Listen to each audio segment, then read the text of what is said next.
Good day, Professor and everyone. My name is Ugonwa Ohuchi, and in my video, I would like to discuss Unit 4 for our course, Assessment and Evaluation for Teacher Leaders and Coaches.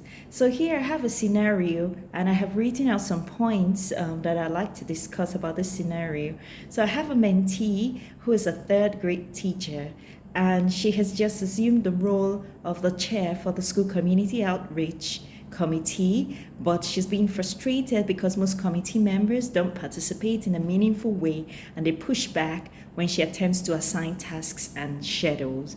So for me, as a coach, I would approach the situation with a lot of empathy and understanding, and I would want to acknowledge the challenges that my mentee is facing.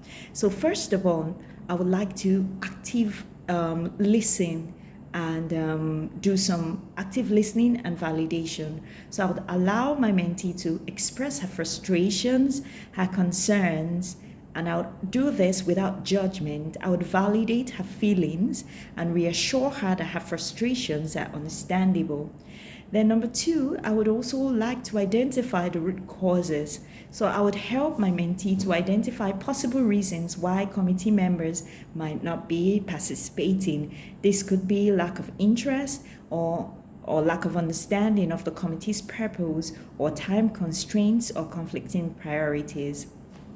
And then number 3, I would look at communication strategies. So I would work with my mentee to develop effective communication strategies. So I would encourage her to clearly articulate the purpose of the committee, the importance of active participation, and the impact it can have on the school community. Then number 4, I would like to look at building relationships. So I'll suggest ways for my mentee to build rapport with committee members so as to foster a sense of trust and collaboration. I'd encourage her to get to know each member individually, to understand their motivations and challenges so that she can tailor her approach accordingly. And then I would also want to look at empowerment and delegation. So I'll help my mentee to empower committee members by involving committee members in decision-making processes and delegating tasks according to their interests and their strengths. And then number 6, last but not the least, talking about flexible approaches, I'd encourage my mentee to be flexible and open to feedback so that, she can adjust her approach based on the unique dynamics of the committee and the needs of its members.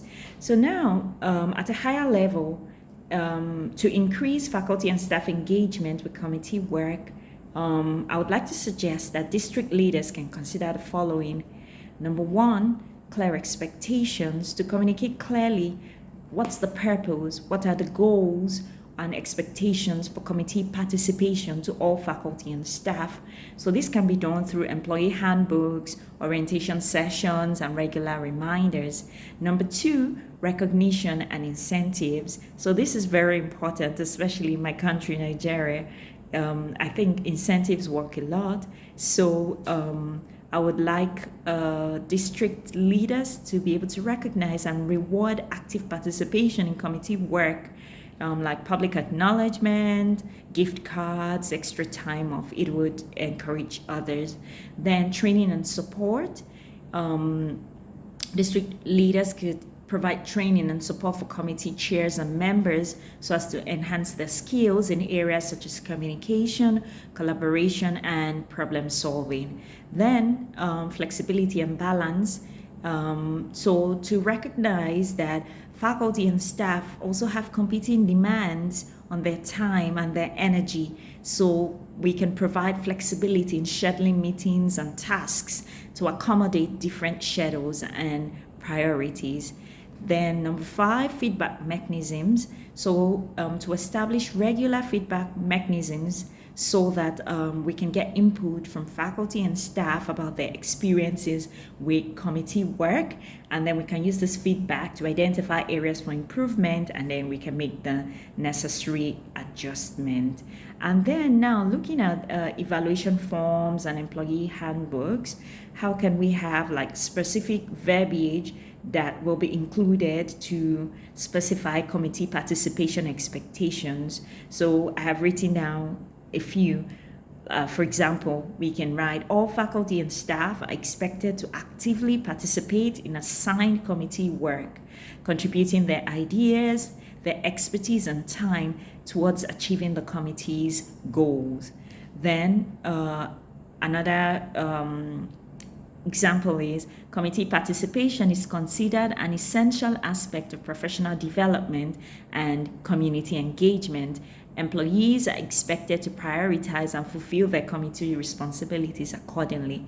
And the third one is, we can have performance evaluations will take into account an employee's level of engagement and contribution to committee work, including their ability to collaborate effectively with colleagues and support the committee's objectives. So for me, these are just suggestions, and I feel and I think that maybe with some of these suggestions, the district leaders can foster a culture of active engagement and collaboration among faculty and staff in committee work, and ultimately it's going to benefit the school community as a whole. Thank you so much. I hope this has been useful, and I'll be looking forward to getting feedback. Thank you.